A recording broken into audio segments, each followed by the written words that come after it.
Exclusive. Nandu के काम अपना डीजे बजाई लड़कियां बहुत नाचते हैं।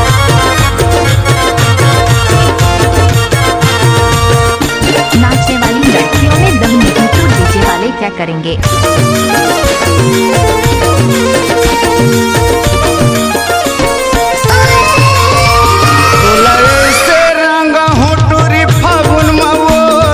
छूटे नहीं धोले कतो साबुन मावो तोला ऐसे रंगा हूँ सीमा फागुन मावो रंग छूटे नहीं हेमा धोले साबुन मावो रंग छूटे नहीं धोले कतो साबुन मावो रंग छूटे नहीं धोले कतो साबुन मावो रंग छूटे नहीं धोले कतो साबुन मावो रंग छूटे नहीं धोले कतो साबुन मावो तोला ऐसे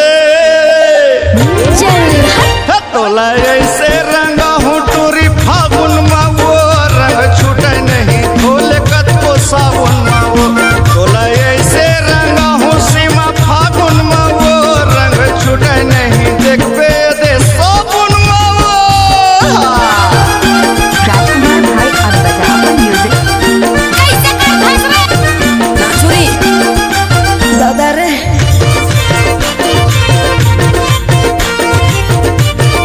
नंदू के काम तुझे से क्या हुआ जाना।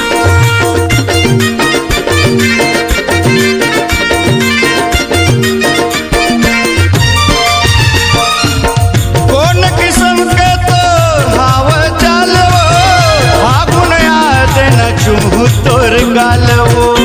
झमाझम छत्तीस सही गाना सुनने के लिए तो राजकुमार का चैनल। कौन किस्म के तोर हवा चलो फागुन याद न चुमू तोर गालवो फागुन याद न चुमू तोर गालवो तोला ऐसे चल हट तोला ऐसे रंगा हूँ मैं फागुन मावो रंग छूटे नहीं सीमा धोले साबुन मावो तोला ऐसे रंगा हूँ नीलू फागुन मावो रंग छूटे नहीं धोले अले साबुन मावो। ये सब क्या है? टाइम लगते ना वो एक बार वो सब नाच के तो देख गाड़ी भर मत देवे। कैसे कर भसवे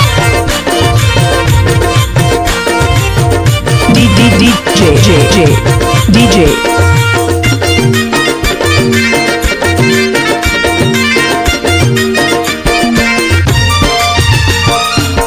लाली लाली रंग हवा लाली तोर होटवो मारत साखी मोर दिल में लगे चोटवो। नंदू कुमार के काम। लाली लाली रंग हवा लाली तोर होटवो मारत साखी मोर दिल में लगे चोटवो मारत साखी मोर दिल में लगे चोटवो तोला ऐसे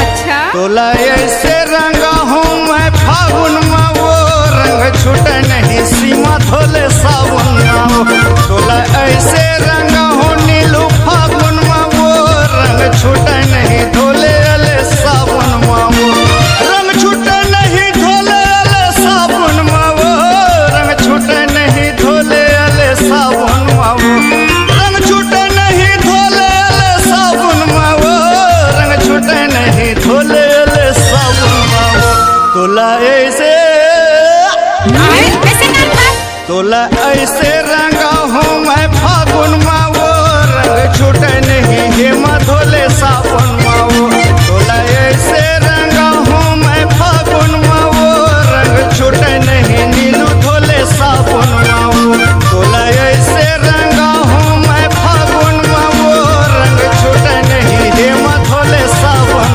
मावो रंग छूटे नहीं हेमा धोले साबुन मावो रंग छूटे नहीं नीलू धोले साबुन मावो। DJ राजकुमार के काम एक्सक्लूसिव।